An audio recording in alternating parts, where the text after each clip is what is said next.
പിന്നെ ഒന്ന് തല മറച്ചേക്കാം.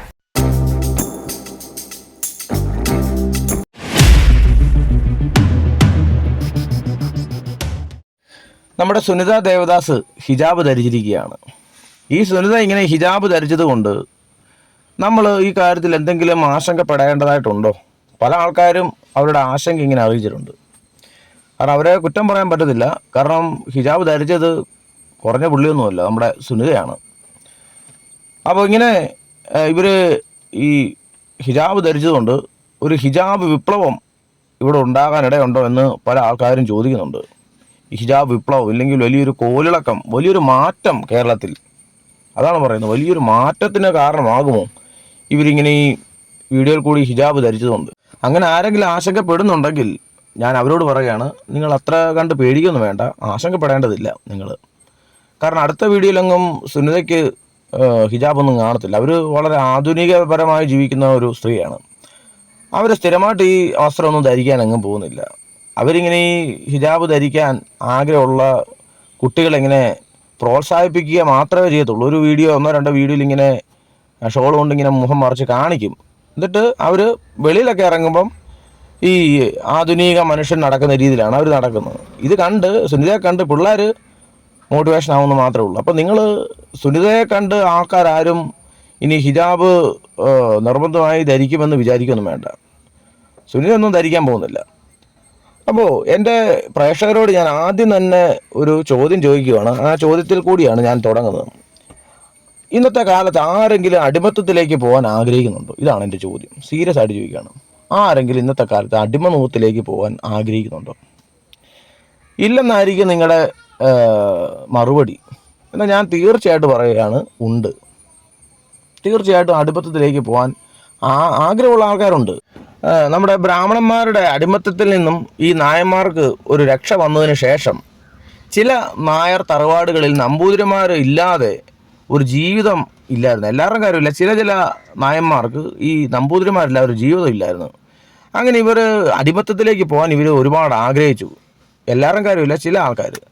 അപ്പോൾ നമ്പൂതിരിയില്ലാതെ ഞങ്ങൾക്ക് ജീവിക്കാൻ പറ്റത്തില്ല എന്ന് പറഞ്ഞുകൊണ്ട് ഇവർ നെയ്ക്കിണ്ടി വെക്കാൻ തുടങ്ങി. നെയ്ക്കിണ്ടി, അതായത് ഒരു അടിമത്തത്തിലേക്ക് ഇവർ വീണ്ടും പോകുന്ന ആ ഒരു ചടങ്ങിന് പറയുന്ന പേരാണ് നെയ്ക്കിണ്ടി. നെയ്ക്കിണ്ടി വെച്ച് അടിമത്തത്തിലേക്ക് പോവുക എന്ന് പറഞ്ഞതുപോലാണ് ഇവിടെ എനിക്ക് കാണാൻ സാധിക്കുന്നത്. അതായത് സുനിത ദേവദാസ് തട്ട വിട്ടുകൊണ്ട് അടിമത്തത്തിലേക്ക് പോകാൻ പ്രേരിപ്പിക്കുകയാണ് കുട്ടികളെ, പുതിയ തലമുറയെ.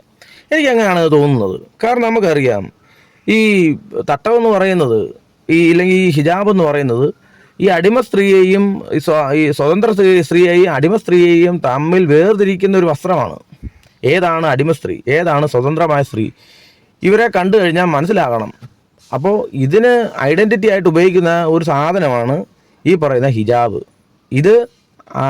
അതായത് ഇത് അടിമത്തത്തിലേക്ക് ഞങ്ങൾ പോവുകയാണ് എന്ന് പറയുകയാണ്. പണ്ട് നെയ്ക്കിട്ട് വെക്കുക എന്ന് പറയുന്ന പോലെ തന്നെ ഒരു വ്യത്യാസവും ഇല്ല. അപ്പം പുതിയ തലമുറയെ ഇവർ ഈ അടിമത്തത്തിലേക്ക് പ്രേരിപ്പിക്കുകയാണ് ഇവർ ചെയ്യുന്നത്. അപ്പോൾ ഈ കേരളത്തിൽ കഴിഞ്ഞ ദിവസങ്ങളായിട്ട് ഹിജാബ് വിഷയം ഇങ്ങനെ കത്തി നിൽക്കുകയാണ്. ഇപ്പോഴും ഹിജാബിൻ്റെ പ്രശ്നം ആൾക്കാരിങ്ങനെ ചർച്ച ചെയ്യപ്പെടുന്നുണ്ട്. പ്രത്യേകിച്ച് ഈ ഉസ്താദുമാരും മുസ്ലിം സഹോദരങ്ങളൊക്കെ ഇങ്ങനെ ഹിജാബിൻ്റെ വിഷയത്തിൽ പ്രതികരണങ്ങളും പ്രതിഷേധവും ഒക്കെ ഇങ്ങനെ അറിയിക്കുന്നുണ്ട്. അപ്പോൾ ഈ മുസ്ലിം ഉസ്താദുമാർക്കില്ലാത്ത, ഈ ഹിജാബ് ധരിച്ചുകൊണ്ട് സ്കൂളിൽ വന്ന ഈ കുട്ടിയുടെ മാതാപിതാക്കൾക്കില്ലാത്ത ഒരു പ്രത്യേക ഒരു ആവേശം ഞാൻ സുനിതയിൽ കണ്ടു. സുനിത ആദ്യം തന്നെ ഹിജാബ് ധരിച്ചിട്ട് ഞാൻ ഇത് ഇടുമെന്ന് പറഞ്ഞുകൊണ്ട് എന്തോ പൊതുജനത്തിനോട് എന്തോ വൈരാഗ്യം തീർക്കുന്നവർ ഞാൻ ഇതിടും എന്ന് പറഞ്ഞുകൊണ്ടാണ് ഇടുന്നത്. നിങ്ങൾ ഇട്ടതുകൊണ്ട് എന്ത് പ്രശ്നം? ഇവിടെ ആർക്കും ഒരു പ്രശ്നമില്ല. നിങ്ങൾ ഹിജാബ് ഇടുകയോ ഹിജാബ് ഇടാതെ നടക്കുകയോ എന്തെങ്കിലും ചെയ്തു, നമുക്ക് ആർക്കും ഒരു പ്രശ്നമില്ല. പിന്നെ പ്രശ്നം എന്താണ്? ആ ഒരു സ്കൂളിനാണ് പ്രശ്നം. ആ സ്കൂളിൻ്റെ നിയമത്തിനനുസരിച്ച് അവിടുത്തെ കുട്ടികൾ ഹിജാബ് ഇടാൻ പറ്റില്ല. അതാണ് ഇവിടെ ചർച്ച ചെയ്യുന്നത്. നിങ്ങൾ ഇടാതിരിക്കുന്നതുകൊണ്ടോ ഇടുന്നതുകൊണ്ടോ ഇതൊന്നും ആരും ഇവിടെ പറയാത്ത കാര്യമാണ്. നിങ്ങൾ ഇട്ട് കഴിഞ്ഞ് കഴിഞ്ഞാൽ എന്തോ ആർക്കൊക്കെ എന്തോ നഷ്ടം വരുന്ന രീതിയിലാണ് നിങ്ങളുടെ ചിരിയും സംസാരമൊന്നും. നിങ്ങൾ ഇടുന്നതുകൊണ്ട് ഇവിടെ ആർക്കും ഒരു പ്രശ്നമില്ല. പിന്നെ ഇത് ഇട്ടപ്പോൾ സത്യസന്ധമായി ഞാൻ പറയുകയാണ്, ഇത് ഇട്ടപ്പോൾ എനിക്ക് തോന്നിയത്, ഉള്ള കാര്യം ഉള്ള പോലെ പറയണമല്ലോ, ഇതിട്ടപ്പോൾ എനിക്ക് തോന്നിയത് നിങ്ങൾക്ക് നന്നായിട്ട് ഇത് ചേരുന്നുണ്ട്, വളരെ നന്നായിട്ട് ചേരുന്നുണ്ട്. നമുക്ക് കുറ്റം പറയില്ല. ബില്ലാദൻ്റെ ഭാര്യയ്ക്ക് ശേഷം ഈ ഹിജാബ് നന്നായിട്ട് ചേരുന്നത് നിങ്ങൾക്കായിരിക്കും. പിന്നീട് ഒരാളെ ഇത്ര മനോഹരമായിട്ട് ഈ വസ്ത്രത്തിൽ ഞാൻ കണ്ടിട്ടില്ല. നിങ്ങൾക്ക് തന്നെ നന്നായിട്ട് ചേരുന്നുണ്ട്. അപ്പോൾ ഇത് ഇടുന്നതിൻ്റെ പിന്നിലുള്ള കാര്യം അടിമ സ്ത്രീയെയും സ്വതന്ത്ര സ്ത്രീയെയും തമ്മിൽ തിരിച്ചറിയാൻ വേണ്ടിയുള്ള ഒരു ഐഡന്റിറ്റിയാണ് ഹിജാബ് ഇടുന്നതെന്നൊക്കെ ഇങ്ങനെ ഹാരിഫ് ഹുസൈൻ ഈ അടുത്ത കാലത്ത് പറയുന്നത് കേട്ടു. അപ്പോൾ അദ്ദേഹം ഇത് മാത്രമല്ല, ഈ മുസ്ലിം സ്ത്രീകൾ ശരീരം മുഴുവനും മൂടി ഈ വസ്ത്രം ധരിക്കുന്നത് ബാത്റൂമിൽ പോകാൻ വേണ്ടിയുള്ള ഇത് എന്താണ് അപ്പിക്കുപ്പായം എന്നാണ് അദ്ദേഹം പറയുന്നത്. ബാത്റൂമിൽ പോകാൻ വേണ്ടി ഉപയോഗിക്കുന്ന ഒരു കുപ്പായം, ഇങ്ങനെയാണ് അദ്ദേഹം പറയുന്നത്. അപ്പോൾ ഇതൊക്കെ നിങ്ങൾ ഇപ്പം സുനിത ഇപ്പം പകുതിയെ മറച്ചിട്ടുള്ളൂ, ഇനി പിന്നാലെ ഫുള്ളും മറയ്ക്കുമായിരിക്കാം, അറിയില്ല. ചിലപ്പം ഇതിൻ്റെ ഒരു അപ്ഡേഷനായിട്ട് ഇനി അടുത്ത വിഷയം വരുന്നുണ്ട്. ഇപ്പോൾ നമ്മൾ നേരത്തെ തുപ്പൽ ബിരിയാണി, പിന്നീട് ഈ പറഞ്ഞ സൂംബ ഡാൻസ്, ഇപ്പോൾ ഹിജാബ് വന്നല്ലോ. ഇനിയിപ്പോൾ ഒട്ടും താമസിക്കാതെ ഈ പർദയുടെ വിഷയം വരും, ഫുള്ളും മൂടുന്നത്. അപ്പോൾ പർദയുടെ ഈ വിഷയം, ഞാൻ പർദ അറിയാതെ പറഞ്ഞാണ്, എല്ലാം ഒന്ന് തന്നെ, പർദയും എല്ലാം ഒന്ന് തന്നെ, രണ്ടിനും വലിയ വ്യത്യാസമൊന്നുമില്ല. അപ്പോൾ ഈ അടുത്ത ഈ പർദയുടെ വിഷയം വരും. പർദയുടെ വിഷയം വരുമ്പോൾ ഈ ആൾക്കാർക്ക് ഒരു ധൈര്യത്തിന് നമ്മുടെ സുനിത ഈ പർദയിട്ട് ആൾക്കാരെ ഒന്ന് എന്താണ് ഒരു മാതൃകയായി തീരും. ഞാൻ പർദയിട്ടു, നിങ്ങളും പർദ ഇടുന്നില്ലേ എന്ന് ചോദിച്ചുകൊണ്ട് പർദയിലേക്ക് നമ്മുടെ സുനിത ചേച്ചി വരും ഒട്ടും താമസിക്കാതെ. അപ്പോൾ ഇതൊക്കെ നിങ്ങൾ ഇതുപോലുള്ള വസ്ത്രങ്ങളൊക്കെ നിങ്ങളിട്ട് മറ്റുള്ളവർക്ക് ഒരു പ്രചോദനം കൊടുക്കുമ്പോൾ നമുക്ക് പൊതുജനത്തിന് ഇത് തോന്നുന്നത് നിങ്ങളുടെ ബാത്റൂമുകൾക്ക് എന്തെങ്കിലും കംപ്ലൈൻ്റ് ഉണ്ടോ എന്നാണ് ചോദിക്കാനുള്ളത്. പല ആൾക്കാരും ഈ ഞാൻ പറഞ്ഞതല്ല, ഈ സുനിതയുടെ ഈ ഒരു വീഡിയോ, അതുപോലെ തന്നെ ഇതുപോലുള്ള പല പല വീഡിയോകൾ കാണുമ്പോൾ അതിൻ്റെ താഴെ കാണുന്ന കമൻറ്റുകൾ വായിക്കുമ്പോൾ പല ആൾക്കാരും ചോദിക്കുന്ന ഒരു ചോദ്യം, കേരളം ജനത ഒന്നടക്കം ചോദിക്കുന്ന ഒരു ചോദ്യമാണ്, കുട്ടിയുടെ ബാത്റൂമിന് എന്തെങ്കിലും കംപ്ലൈൻ്റ് ഉണ്ടോ, കക്കൂസിന് എന്തെങ്കിലും പ്രശ്നമുണ്ടോ എന്നാണ് ചോദിക്കുന്നത്. അപ്പോൾ ഈ സുനിതയുടെ കമൻറ്റ് എടുത്താൽ തന്നെ കാണുമായിരിക്കാം പല ആൾക്കാരും അങ്ങനെ കമൻറ്റ് ഇടുന്നത്, നിങ്ങളുടെ കക്കൂസിന് എന്തെങ്കിലും പ്രശ്നമുണ്ടോ. അപ്പോൾ ഈ അപ്പിക്കുപ്പായ ഇടുമ്പം നമുക്ക് മനസ്സിലാകുന്നത് ബാത്റൂം ഉപയോഗശൂന്യമായി കിടക്കുകയാണ്, ബാത്റൂം പോകാൻ പറ്റത്തില്ല. പിന്നെയുള്ളൊരു മാർഗ്ഗം എന്ന് പറഞ്ഞാൽ ഇതേ ഉള്ളൂ.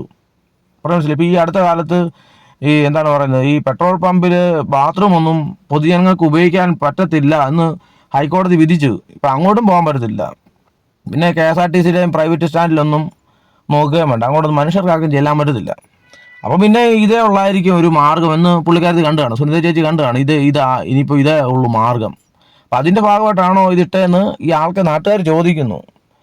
അപ്പോൾ എനിക്ക് പറയാനുള്ള കാര്യം എന്ന് പറയുന്നത്, ഈ പുള്ളിക്കാരത്തിയുടെ ഏത് സ്ഥലമാണെന്നറിയില്ല, എന്താണെങ്കിലും ആ സ്ഥലത്തുള്ള മുനിസിപ്പാലിറ്റി എങ്കിൽ മുനിസിപ്പാലിറ്റി, അല്ലെങ്കിൽ പഞ്ചായത്താണെങ്കിൽ പഞ്ചായത്ത്, ഇവർ കൃത്യമായിട്ട് ഈ ഒരു കാര്യത്തിൽ നടപടി എടുക്കണം.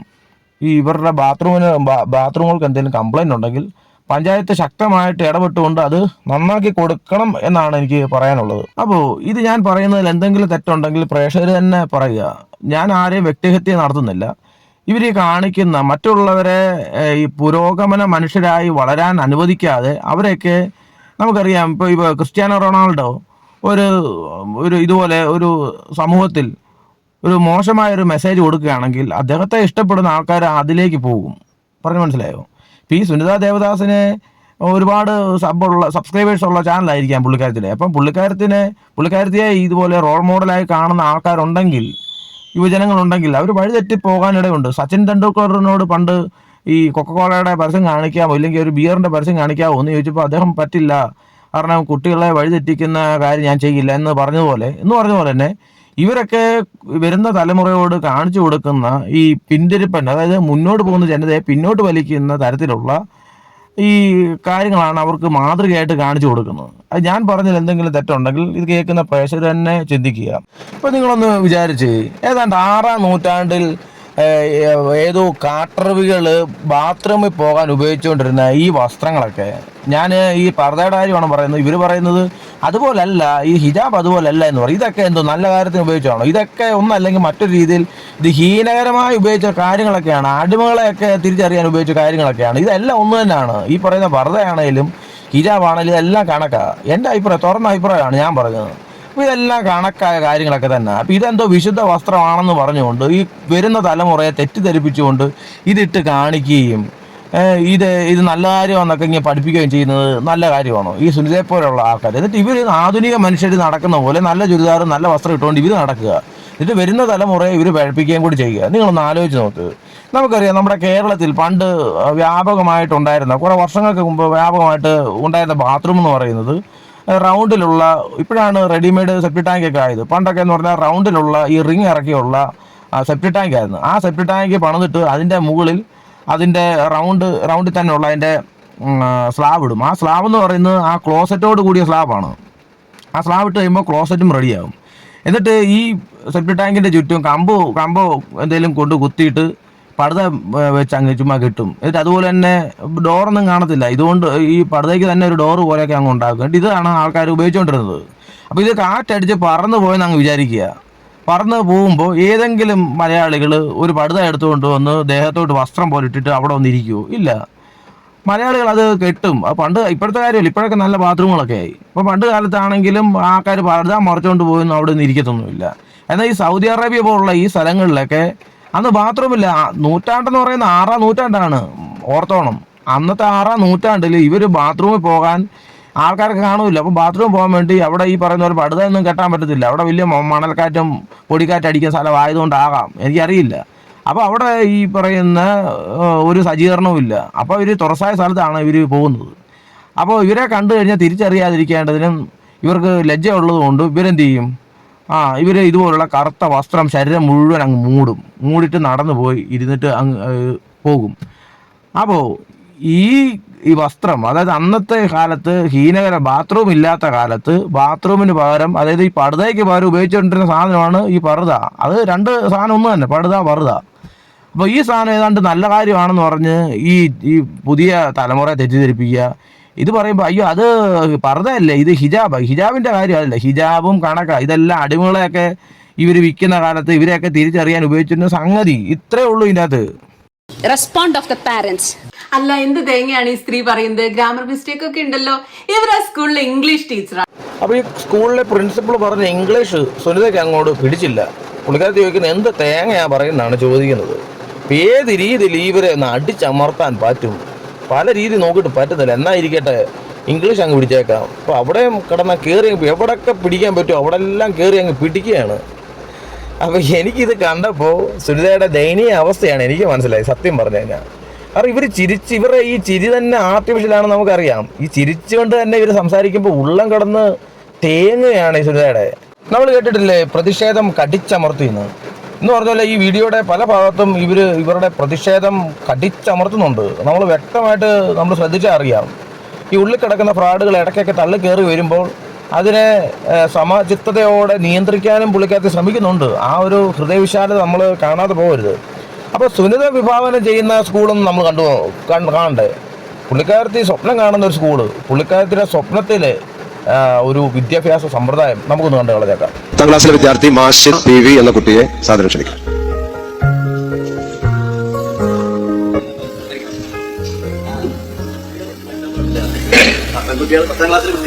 നിങ്ങൾ വിളിച്ചത് നീ കാണിച്ചു തരാം.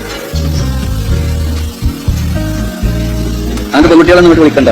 സമസ്തന്റെ നിങ്ങൾക്ക് അറിയില്ലേ? സമസ്തന്റെ തീരുമാനം രക്ഷിതാവിനോട് വരാൻ പറയും. ഞാൻ വിളിച്ചത് ഇതുപോലെ സ്കൂളാണ് നമ്മുടെ സുനിത ചേച്ചി സ്വപ്നം കാണുന്നത്. അപ്പം അവിടുത്തെ പ്രിൻസിപ്പളിന് അല്പം ഗ്രാമർ കുറഞ്ഞാൽ എന്താ, നല്ല തലപ്പാവൊക്കെയാണ് ആൾക്കാർ, മതപണ്ഡിതന്മാരും പുരോഹിതന്മാരും ഈ അപ്പിക്കുപ്പായ മാത്രം അണിഞ്ഞ കുട്ടികളും ഇവരൊക്കെ കാണാൻ എന്ത് രസമല്ലേ. അപ്പോൾ ഇതുപോലുള്ള സ്കൂളാണ് പുള്ളിക്കാരത്തി കാണുന്നത്.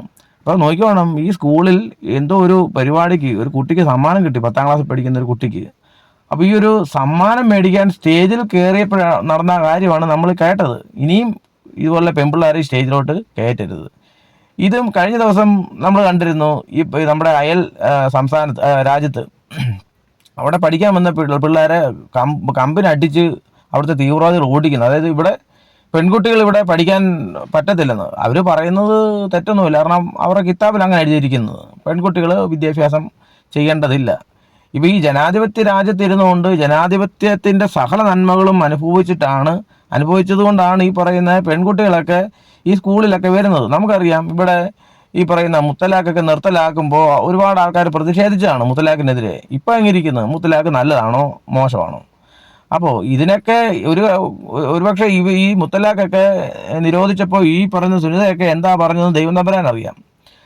അപ്പോൾ ഈ നമ്മുടെ ഈ രാജ്യത്തിൻ്റെ, അതായത് ജനാധിപത്യ രാജ്യത്തിൻ്റെ നന്മകളൊക്കെ അനുഭവിച്ചുകൊണ്ട് ഈ സൈഡിൽ കൂടി ഇവർ ഇതിൻ്റെ മതവും കൂടി വളർത്തുക, എന്നിട്ട് സുനിതയെ പോലുള്ള ആൾക്കാർ സപ്പോർട്ടും കൂടി ചെയ്യുക. അപ്പം നിങ്ങൾ ആലോചിച്ചു, ഇതൊക്കെയാണ് സുനിത കാണുന്ന ഇന്ത്യ. കന്യാസ്ത്രീ അവർ ഈ ഉടുപ്പുമിട്ട് ഇതേ ഉടുപ്പിട്ട് നോർത്ത് ഇന്ത്യയിൽ ഇറങ്ങി നടന്നാൽ ഇതേ സംഖ്യകളുടെ കയ്യിൽ നിന്ന് തല്ലും കിട്ടും.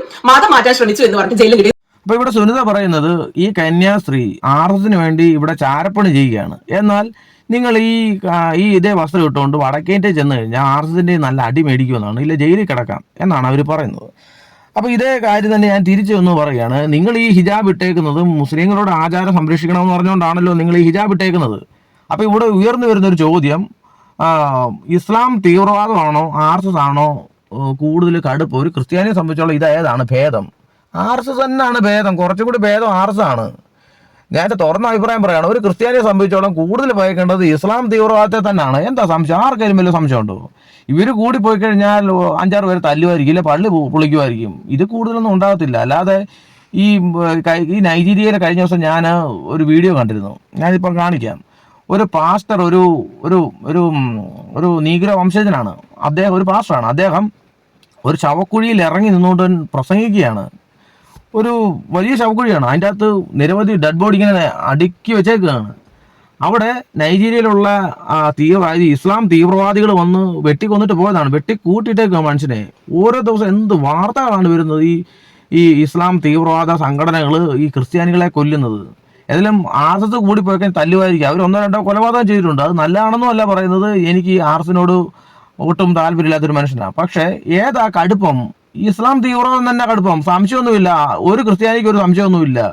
നിങ്ങൾ ഈ പറയുന്ന RSS പ്രാദേശിക തീവ്രവാദികളാണെങ്കിൽ നിങ്ങൾ ഇന്റർനാഷണൽ തീവ്രവാദികൾ.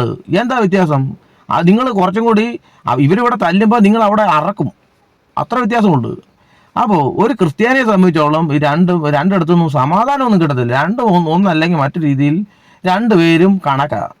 നിങ്ങൾ കുറച്ചും കൂടി കടുപ്പം, ഇവർ കുറച്ചും കൂടി ലളിതമായിട്ടുള്ള തീവ്രവാദം. അപ്പോൾ ക്രിസ്ത്യാനിക്ക് രണ്ടിടത്തുനിന്നും ഒരു സമാധാനവും കിട്ടത്തില്ല. അപ്പം ഇതിലെ ഗുണമൊന്നും നിങ്ങൾ പറഞ്ഞുകൊണ്ടൊന്നും വരുമൊന്നും വേണ്ട.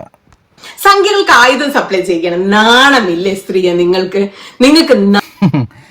ഇതിൽ ഞാൻ നേരത്തെ പറഞ്ഞ പോലെ തന്നെ ചില സമയത്ത് നമ്മുടെ സുനിത ചേച്ചിയുടെ കയ്യിൽ നിന്നെല്ലാം വിട്ടുപോകും. കാരണം ഇടയ്ക്ക് ഉള്ളിൽ ഒതുക്കി വെച്ചേക്കുന്ന ഫ്രോഡുകൾ തള്ളി കയറി വരുന്നതായിട്ടാണ് ഈ ഒരു ഭാഗത്ത് കാണുന്നത്. നാണമില്ലേ സ്ത്രീയെ? ആ പുള്ളിക്കാരത്ത് ചാക്കിനകത്ത് കയറി നിന്നോണ്ടാണ് പറയുന്നത്, ഈ അപ്പിക്കുപ്പായത്തിനകത്ത് ഇറങ്ങി നിന്നോണ്ടാണ് പറയുന്നത്. കന്യാസ്ത്രീയോട് പറയാണ് നാണമില്ലേന്ന്. സംഖ്യകൾക്ക് ഇവിടെ ആരും സംഖ്യകളെ ഒരു ക്രിസ്ത്യാനികൾക്കും സപ്പോർട്ട് ചെയ്യാനാവില്ല. പിന്നെ ഇവിടുത്തെ ഇന്ത്യ ഭരിക്കുന്നത് BJP ആണ് ഭരിക്കുന്നത്. നമ്മുടെ ക്രൈസ്തവരെ സംബന്ധിച്ചോളം അധികാരികൾക്ക് വേണ്ടി പ്രാർത്ഥിക്കാൻ പറയുന്ന ഒരു മതഗ്രന്ഥവും നമ്മുടെ പഠിപ്പിക്കലും അങ്ങനെയാണ്. ഇപ്പോൾ നരേന്ദ്രമോദിയുടെ സ്ഥാനത്ത് നിങ്ങളുടെ ഒരു തീവ്രവാദി കയറിയാലും, നിങ്ങളുടെ ഒരു തീവ്രവാദ ഭീകര സംഘടന ഇനിയിപ്പോൾ ഇന്ത്യ ഭരിച്ചെന്ന് പറഞ്ഞാലും, ഞങ്ങളുടെ പ്രമാണം അനുസരിച്ച് അവർക്ക് വേണ്ടി പ്രാർത്ഥിക്കാനേ ഞങ്ങൾക്ക് നിർവാഹമുള്ളൂ. അതാണ് ഞങ്ങളുടെ പഠിപ്പിക്കൽ. അപ്പം നിങ്ങളതിൽ അസഹിഷ്ണുതായിട്ട് ഒരു കാര്യവുമില്ല. അപ്പം ഇതിൻ്റെ ടോട്ടൽ എനിക്ക് പറയാനുള്ളൊരു കാര്യം എന്ന് വെച്ചാൽ, സുനിതയോട് പ്രത്യേകിച്ച് പറയാനുള്ള കാര്യം എന്ന് പറഞ്ഞാൽ, ഈ എല്ലാ മതങ്ങളും ഇപ്പം ഈ 2000 വർഷമായിട്ട് ഈ ക്രൈസ്തവർക്കിടയിൽ മാറ്റേണ്ടതായിട്ടുള്ളൊരു ദുരാചാരമൊന്നും ക്രൈസ്തവർക്കിടയിൽ ഇല്ല. ഇല്ലെങ്കിൽ നിങ്ങൾ ചൂണ്ടിക്കാണിക്കണം. നിങ്ങൾ ഈ തലയിൽ തുണി ഇടുന്ന കാര്യമൊക്കെ നിങ്ങൾ തന്നെ പറയുന്നുണ്ട്, പ്രാർത്ഥിക്കുമ്പോൾ വേണ്ടി ഇടുന്ന കാര്യമാണ്. അത് നിങ്ങൾക്ക് വിമർശകമായിട്ട് നിങ്ങളൊന്നും പറയുന്നില്ല. 2000 വർഷത്തിനകത്ത് ഒരു രാജ്യത്തും ക്രൈസ്തവരുടെ നിയമങ്ങൾ പാലിക്കപ്പെട്ട് കഴിഞ്ഞാൽ അത് അപകടമാണെന്ന് ലോകത്താരും പറഞ്ഞായിട്ട് എനിക്ക് കാണുന്നില്ല. പിന്നെ ലോകത്തിലുള്ള പല മതങ്ങളും അവരുടെ മത ആചാരങ്ങളൊക്കെ എന്താണ് പറയുന്നത്, ഇവർ ഈ പരിഷ്കരിക്കേണ്ടതായിട്ട് വന്നിട്ടുണ്ട്. ഈ ഹിന്ദു മതത്തിൽ തന്നെ നമുക്ക് എടുക്കാം. ഹിന്ദു മതത്തിലെ ആചാരങ്ങൾ ഇങ്ങനെ പരിഷ്കരിക്കപ്പെട്ടാണ് നമ്മൾ ഇന്ന് കാണുന്ന ഒരു പുരോഗമന ജീവിതത്തിലേക്ക് വന്നത്. ഈ പറയുന്ന പരിഷ്കരണങ്ങൾ കൂടിയാണ്. അപ്പോൾ എല്ലാ മതങ്ങളിലും ദുരാചാരമുണ്ടെങ്കിൽ, ക്രൈസ്തവരാണെങ്കിലും ഇനിയിപ്പം ഹിന്ദുക്കളാണെങ്കിലും മുസ്ലിം ആണെങ്കിലും ഇവരുടെ ഇടയിൽ എന്തെങ്കിലും ദുരാചാരം ഉണ്ടെങ്കിൽ അതിനെ പരിഷ്കരിക്കാൻ നാം ഓരോരുത്തരും തയ്യാറാകണം. അത് മതപുരോഹിതന്മാരാണെങ്കിലും അത് തയ്യാറാകണം, സ്വയമേ തയ്യാറാകണം എന്നാണ് പറയാനുള്ളത്. നമുക്ക് ഹിന്ദു മതത്തിന്റെ ദുരാചാരത്തെ പറ്റി പറയുകയാണെങ്കിൽ നമുക്കറിയാം, ഈ പ്രത്യേകിച്ച് ഈ സുനിത ദേവദാസിന് പെട്ടെന്ന് മനസ്സിലാകും. കാരണം പുള്ളിക്കാരത്തിന്റെ പേര് തന്നെ സുനിത ദേവദാസ് എന്നാണ്. അപ്പോൾ ഹിന്ദു മതത്തിലെ ഒരു ദുരാചാരമായിരുന്നു ദേവദാസി സിസ്റ്റം. അതായത് വടക്കേ ഇന്ത്യകളിലും മറ്റ് സ്ഥലങ്ങളിലും ഈ അമ്പലങ്ങളിൽ ദേവദാസിയായിട്ട് പെൺകുട്ടികളെ കൊടുക്കണമായിരുന്നു. പാവപ്പെട്ട ആൾക്കാരുടെ കുട്ടികളെയാണ് ഈ കൊടുക്കണമായിരുന്നു. അപ്പോൾ ഈ ക്ഷേത്രങ്ങളിലുള്ള ഈ നമ്പൂതിരിമാരും ബ്രാഹ്മണ ആൾക്കാരും അവരാണല്ലോ അവിടെ ക്ഷേത്ര കാര്യങ്ങളെ കൈകാര്യം ചെയ്യുന്നത്. അപ്പോൾ ഈ പെൺകുട്ടിയെ ഇങ്ങനെ നിരന്തരമായിട്ട് പീഡിപ്പിക്കുകയാണ്. അപ്പോൾ ഈ കുട്ടി ഇങ്ങനെ പീഡനത്തിനിരയായി ഇവ ഇങ്ങനെ ഗർഭം ധരിച്ച് കുഞ്ഞുങ്ങളെ ഇങ്ങനെ പ്രസവിക്കുകയാണ്. കൊച്ചുകുട്ടികളായിരിക്കും, 10-14 വയസ്സുള്ള കൊച്ചുകുട്ടികളായിരിക്കും. അപ്പോൾ അങ്ങനെ നിലനിന്നിരുന്ന ഒരു ആചാരമാണ് ദേവദാസി സിസ്റ്റം. അപ്പോൾ നമ്മൾ ഇതിൻ്റെ അകത്ത് കാണേണ്ടത് ഒരു പഴയ ഒരു പാട്ട്, എൻ്റെ ഈ ഒരു കാര്യം പറയുമ്പോൾ എനിക്ക് ഓർമ്മ വരുന്നതാണ്. പഴയ ഒരു പാട്ടുണ്ട് മലയാളത്തിലെ, ഒരു പെൺകുട്ടി ഒരു വിഗ്രഹത്തിൻ്റെ മുമ്പിൽ നിന്നുകൊണ്ട് കരഞ്ഞ് പ്രാർത്ഥിക്കുന്ന ഒരു പാട്ടാണ്. കരയാൻ അറിയാത്ത ചിരിക്കാൻ അറിയാത്ത കളിമൺ പ്രതിമകളെ മറക്കുമോ നിങ്ങൾ ഈ ദേവദാസിയെ മറക്കൂ. ഇതാണ് ആ പാട്ട്. അതായത് ഈ ഒരു ദേവദാസിയായിട്ടുള്ള ഒരു പെൺകുട്ടി ഈ ആ ദൈവത്തിൻ്റെ മുൻപിൽ ഇട്ട് ഈ ക്രൂരന്മാരാൽ ബലാത്സംഗം ചെയ്യപ്പെട്ടുകൊണ്ടിരിക്കുകയാണ്. അപ്പോൾ ഈ പെൺകുട്ടി ഈ ദൈവത്തിൻ്റെ നടയിലിട്ടുകൊണ്ടാണ് ഇവരെ ബലാത്സംഗം ചെയ്യുന്നത്. അപ്പോൾ ഈ പെൺകുട്ടി പറയുകയാണ്, നിങ്ങൾക്ക് കരയാൻ അറിയില്ല. ദൈവങ്ങളോട് പറയുകയാണ്, നിങ്ങൾക്ക് കരയാൻ അറിയില്ല, ചിരിക്കാൻ അറിയില്ല, നിങ്ങൾ വെറും ഒരു കളിമൺ പ്രതിമകളാണ്. അപ്പോൾ അതിൻ്റെ അത് ഒരുപാട് നമ്മളെ ഹൃദയത്തിൽ സ്പർശിക്കുന്ന വരികളുണ്ട്. കത്തിയ നാളമായി ഞാൻ നിങ്ങളുടെ മുമ്പിൽ കത്തി എരിഞ്ഞവൾ ഞാൻ, അങ്ങനെയൊക്കെ പറഞ്ഞ വരികളുണ്ട്. അത് നമ്മൾ കേട്ട് കഴിഞ്ഞാൽ അത് നമ്മൾ സത്യം പറഞ്ഞാൽ നമുക്ക് വിഷമം തോന്നും. അപ്പോൾ ഈ വരി സത്യം പറഞ്ഞാൽ ഒരു ദേവദാസിയായിട്ടുള്ളൊരു പെൺകുട്ടി പാടുന്നതായിട്ടാണ് എന്നാണ് ഞാൻ മനസ്സിലാക്കുന്നത്. അപ്പോൾ ഈ സുനിത ദേവദാസൊക്കെ മനസ്സിലാക്കണം, നിങ്ങൾ ഈ പേരൊക്കെ വെച്ചുകൊണ്ട് ഇതിൻ്റെ ഈ നിന്നുപോയ ഇല്ലെങ്കിൽ നിർത്തലാക്കപ്പെട്ട ഈ ദുരാചാരങ്ങളെ പറ്റി മനസ്സിലാക്കണം.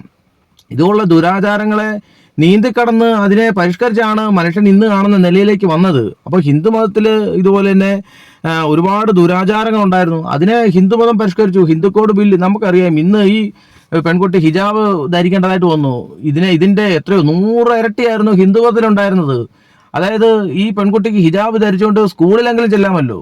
പണ്ട് കാലത്ത് ഈ നമ്പൂതിരി തറവാട്ടിലെ സ്ത്രീകൾക്ക് അടുക്കളയിൽ നിന്ന് തിണ്ണയിലോട്ട് വരാൻ പറ്റത്തില്ലായിരുന്നു. അതാണ് പണ്ടൊരു പുസ്തകം തന്നെ, അടുക്കളയിൽ നിന്ന് അരങ്ങത്തേക്ക്, ആ പുസ്തകം എഴുതിയിരിക്കുന്നത്. അരങ്ങത്തേക്ക് വരാൻ പാടില്ലായിരുന്നു, അടുക്കളയിൽ നിന്നോണം സ്ത്രീകൾ. അതുപോലെ ഹീനകരമായ, അത് സ്വാതന്ത്ര്യമില്ലാത്ത സ്ത്രീ സമൂഹമായിരുന്നു ഹിന്ദുമതത്തിലുണ്ടായിരുന്നു. പക്ഷെ അവരവരുടെ സമുദായത്തെയും അവരവരുടെ മതത്തിനെ എന്താണ് പറയുന്നത്, ഈ പരിഷ്കരിക്കാൻ അവർ തയ്യാറായി. അതിന് അവർക്ക് സാധിച്ചു. അതുകൊണ്ട് ഇന്ന് ഹിന്ദു സ്ത്രീകൾ ഒരുപാട് സ്വാതന്ത്ര്യം അനുഭവിക്കുന്നുണ്ട്. എന്തുകൊണ്ട് നിങ്ങൾ ഈ ഇസ്ലാം മതത്തെ പരിഷ്കരിക്കുന്നില്ല? ഈ ഹാരിഫ് ഹുസൈനെ പോലുള്ള ആൾക്കാർ ഈ പറയുന്ന ഈ ഇസ്ലാം മതത്തെ പരിഷ്കരിക്കാൻ ആകുന്ന നോക്കിയിട്ട് ഇതിനെ ഒന്നും പരിഷ്കരിക്കാൻ സാധിക്കുന്നില്ല. പല ഒരുപാട് ആൾക്കാരുണ്ട്. ഈ ഉസ്താദുമാർ തന്നെ എക്സ് മുസ്ലിങ്ങളായിട്ട് മാറിയ ചരിത്രമൊക്കെ ഉണ്ട് കേരളത്തിൽ തന്നെ. അപ്പോൾ അവരെ കൊണ്ടൊന്നും പഠിച്ച പണി നോക്കിയിട്ട് ഇതിനൊന്നും പരിഷ്കരിക്കാൻ പറ്റുന്നില്ല. അപ്പോൾ അവർ ഈ ശ്രമിക്കുമ്പോൾ നിങ്ങളെപ്പോലുള്ള ആൾക്കാർ വിലങ്ങ് തടിയായിട്ട് നിൽക്കുന്നത് ശരിയാണോ? ഇവരൊക്കെ ഇവരുടെ മതങ്ങളെ പരിഷ്കരിക്കട്ടെ. ഈ പറയുന്ന ഹിജാബും ഈ പറയുന്ന അടിമ സ്ത്രീയെയും സ്വതന്ത്രമായിട്ടുള്ള സ്ത്രീയെയും വേർതിരിച്ച് കാണുന്ന ഒരു അടയാളമായിട്ട് നിലകൊണ്ടിരുന്ന ഒരു വസ്ത്രം, അതിന്ന് എന്തോ ദിവ്യ വസ്ത്രമായിട്ട് കണ്ടുകൊണ്ട് കുട്ടികൾ അത് ഇടുന്നു. അതിനൊക്കെ തീർച്ചയായിട്ടും ഇതൊക്കെ എതിർക്കപ്പെടേണ്ടതാണ്. നാളെ നമുക്കറിയാം, ഞാൻ കഴിഞ്ഞ ദിവസം ഇങ്ങനെ ചിന്തിക്കുകയായിരുന്നു, ഈ നമ്മുടെ പ്രേം നസീറിൻ്റെ ഒക്കെ കാലത്ത് ഇവരുടെയൊക്കെ പഴയ ഫോട്ടോ ഒക്കെ എടുത്ത് നോക്കി കഴിഞ്ഞാൽ ഈ പ്രേം നസീറിൻ്റെ മക്കൾ ഈ പെൺകുട്ടികൾ, ഭാര്യയൊക്കെ നമ്മളൊക്കെ ഈ സാധാരണ കേരളത്തിലെ വനിതകളൊക്കെ നിൽക്കുന്ന പോലെയാണ് അവരൊക്കെ നിന്നു. അവരാരുടെയും ഒരു തലയിൽ ഒരു തട്ടവോ ഹിജാബോ ഈ പറയുന്ന ഈ ശരീരം മുഴുവൻ മൂടുന്ന രീതിയിലുള്ള ഈ പർദ്ദയൊന്നും ധരിച്ചോണ്ടല്ല അവരൊന്നും നടന്നിട്ടുണ്ട്. നമുക്കറിയാം, ഈ പറയുന്ന 1970-കൾക്ക് മുമ്പ് ഈ ഇറാൻ എന്ന് പറയുന്ന രാജ്യം പാഴ്സികളുടെ രാജ്യമായിരുന്നു. ഈ ഇസ്ലാമോ മുസ്ലിം ഒന്നും അവിടെ ഇല്ലായിരുന്നു. പിൽക്കാലത്ത് ഈ ഇസ്ലാം എന്ന് പറയുന്ന ഈ 1970-ന് ശേഷം ഇസ്ലാം അവിടെ സ്ഥാപിതമാവുകയും ആ രാജ്യം ആ ഭരണത്തിൻ്റെ കീഴിൽ പോവുകയും ചെയ്തു. ഈ പറയുന്ന ഈ പാഴ്സി മതത്തിൽ നിന്നൊക്കെ, ആ സംസ്കാരത്തിൽ നിന്നൊക്കെ ഇറാൻ അങ്ങ് മാറിപ്പോയി. ഈജിപ്റ്റ് അവിടുത്തെ യഥാർത്ഥത്തിലുള്ള അവരുടെ സംസ്കാരം ഏതാണ്? ഈ ഫറവോന്മാരുടെയൊക്കെ സംസ്കാരമാണ് അവർ. എന്നാൽ ഇപ്പോൾ അവർ മുസ്ലിങ്ങളായി. ഈ മുസ്ലിം ഏത് രാജ്യത്ത് ചെന്നാലും അവിടുത്തെ സംസ്കാരത്തെ അങ്ങ് വിഴുങ്ങുന്നതായിട്ടാണ് നമ്മൾ കാണുന്നത്. പെതിയെ ഇവർ ഈ തത്വചിന്ത ഒക്കെ ഇതുപോലെ പറഞ്ഞ് പെതിയെ അവിടുത്തെ സംസ്കാരത്തെ അങ്ങ് വിഴുങ്ങും. ഇറാനിൽ നമുക്കറിയാം, ഇറാൻ ഇപ്പോൾ ഈ പറയുന്ന ഈ സുനിത ദേവദാസ് ഈ തട്ട വിടുന്നുണ്ടല്ലോ, ഈ തട്ട ഒന്ന് ഊരിക്കളയാൻ ഇറാനിലെ ജനത എന്തോരം പരിശ്രമിക്കുന്നുണ്ട്. കഴിഞ്ഞ ദിവസം ഞാനൊരു വീഡിയോ കണ്ടു. ഇറാനിലെ ജനങ്ങൾ ആഴി കൂട്ടിയിട്ട് അവിടുത്തെ സ്ത്രീകൾ അവരുടെ വസ്ത്രമെല്ലാം കൊണ്ട് ഈ തീക്കകത്ത് കൊണ്ടിടുകയാണ്. അവർ മടുത്തു. കണ്ണ് പോലും കാണാതെ അവർ നടക്കാൻ നോട്ട് എത്ര തലമുറ അവരിങ്ങനെ 1970-കളിൽ നടക്കുന്ന കാര്യം. അപ്പം എത്ര തലമുറ അങ്ങനെ പോയി. സ്വാതന്ത്ര്യമില്ലാത്ത ജീവിതം. നിങ്ങൾ ഈ വീഡിയോയിൽ ഇടയ്ക്ക് പറയുന്നുണ്ട്, തല മാത്രമേ മൂടുന്നുള്ളൂ, മുഖം കാണാമല്ലോ എന്ന് ഈ സുനിത പറയുന്നുണ്ട്. നാളെ ഇതൊക്കെ അങ്ങ് മാറും. ഇതൊക്കെ മാറിയിട്ട് മുഖം കണ്ടു കഴിഞ്ഞാൽ അടിക്കുന്ന കാലം വരും. ഈ ലോക ജനത തിരിച്ചറിയേണ്ടതാണ്. ഈ പറയുന്ന ജർമ്മനിയും ഈ പറയുന്ന UK എല്ലാം, ഞാൻ എല്ലാ വീഡിയോയിലും പറയുന്നതാണ്, അവരെല്ലാം ഈ ഒരു അപകടം തിരിച്ചറിഞ്ഞതുകൊണ്ടാണ് ഇപ്പം ഒരുപാട് വൈകിപ്പോയി. ഈ പറയുന്ന രാജ്യങ്ങളെല്ലാം ഒരുപാട് വൈകിപ്പോയി. ഈ അപകടം തിരിച്ചറിഞ്ഞപ്പോൾ അവർക്ക് ഇതിനെയൊക്കെ മാറ്റാൻ പറ്റുന്നില്ല. നമ്മളറിയാം, ഗ്രേറ്റ് ബ്രിട്ടൻ എന്ന് പറയുന്നത് ഒരു കാലത്ത് വലിയ രാജ്യമായിരുന്നു. ഇപ്പോൾ സ്വാതന്ത്ര്യത്തിന് വേണ്ടി ദാഹിക്കുന്ന ഒരു ജനതയെ നമ്മൾ ഇപ്പം UK കാണുന്നത്. സ്വാതന്ത്ര്യത്തിനായിട്ട് ദാഹിക്കുന്ന ഒരു ജനത, അവർ ഭയപ്പെടുകയാണ്, ഇത് താലിബാൻ ആകുമെന്ന് ഭയപ്പെടുകയാണ്. അപ്പോൾ സുനിതയ്ക്ക് ഇതൊന്ന് ആലോചിക്കണം. ഇതിനെയൊക്കെ പ്രോത്സാഹിപ്പിക്കേണ്ടതുണ്ടോ? ഇതിനെയൊക്കെ പരിഷ്കരിക്കുകയല്ല വേണ്ടത്. നമ്മുടെ കേരളം ഒരു 2 തലമുറ കഴിയുമ്പോൾ ഇവിടുത്തെ എന്തായി തീരും? ഇവിടുത്തെ ഒരു 2050-40 ഒക്കെ ആ ഒരു കാലഘട്ടം വരുമ്പോൾ ഇവിടുത്തെ ഇപ്പം തന്നെ കേരളത്തിൽ ഏറ്റവും കൂടുതൽ ഭൂരിപക്ഷം നിൽക്കുന്ന ഈ മുസ്ലിങ്ങളാണ്. അതുകൊണ്ടാണ് മുസ്ലിം പ്രീണന രാഷ്ട്രീയം കേരളത്തിൽ വരുന്നത്.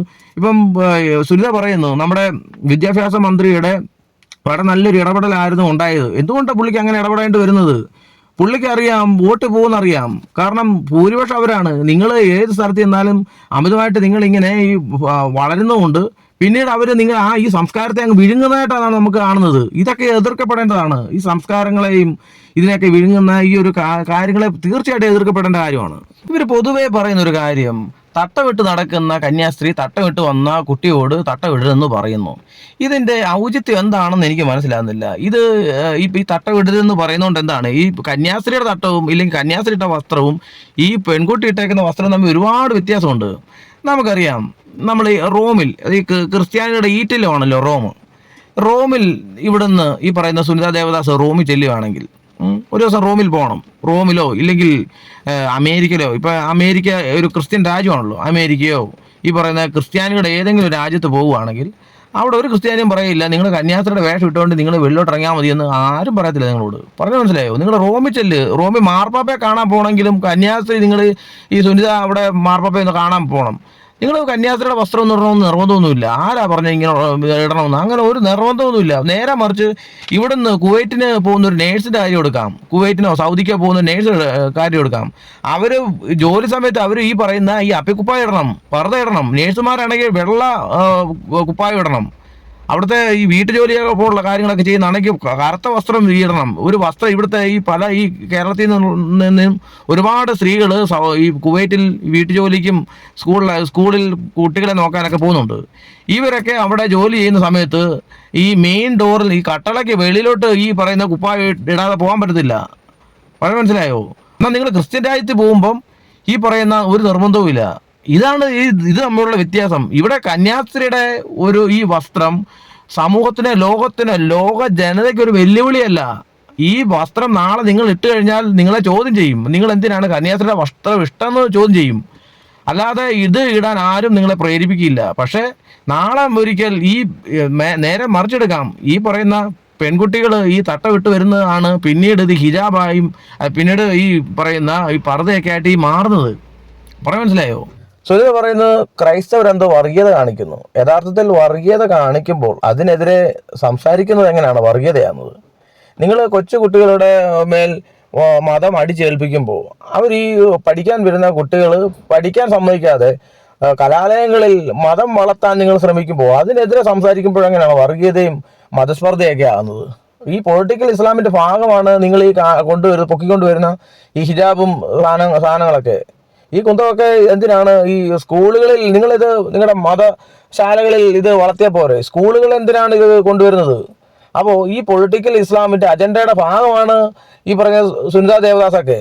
അവരുടെ അജണ്ട നടപ്പിലാക്കുകയാണെന്നാണ് എനിക്ക് മനസ്സിലായിട്ടുള്ളത്.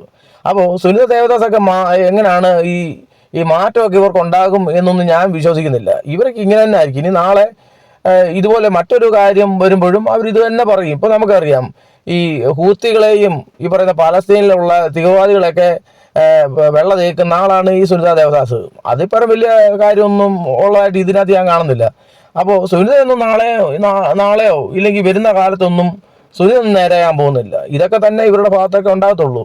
പിന്നെ നാളെ ഈ ഇന്ത്യ പോലുള്ള രാജ്യം ഇങ്ങനെ ഒരു മതത്തിൻ്റെ പേരിൽ അറിയപ്പെടാൻ താല്പര്യപ്പെടുന്നില്ല ഇവിടുത്തെ ജനങ്ങളാരും. അത് നിങ്ങൾ വ്യാമോഹിക്കുകയും വേണ്ട. അപ്പോൾ ശക്തമായിട്ട് തന്നെ ഇവിടുത്തെ ജനങ്ങൾ, ക്രൈസ്തവർക്ക് ഞാൻ പറയുന്നില്ല, ഇവിടുത്തെ കേരളീയ സമൂഹം ഇതിനൊക്കെ എതിർക്കും എന്ന് തന്നെയാണ് ഞാൻ പറയുന്നത്. അപ്പോൾ സുനിതയൊക്കെ ഈ ചാനലിൽ ഇരുന്നുകൊണ്ട് ഇതൊക്കെ കാണിക്കുന്ന മോശമാണ്. നിങ്ങൾ പറഞ്ഞിട്ടുള്ളൂ, കൊച്ചുകുട്ടികളിൽ ഇത് ദയവ് ചെയ്തത് ഇത് വളർത്താനോ ഇത് മതം അടിച്ചേൽപ്പിച്ച് ഇവരെങ്ങനെ ചാക്കി കെട്ടാനൊന്നും നിങ്ങൾ ശ്രമിക്കരുത്. ഇത് മാത്രമാണ് എനിക്ക് പറയാനുള്ളത്.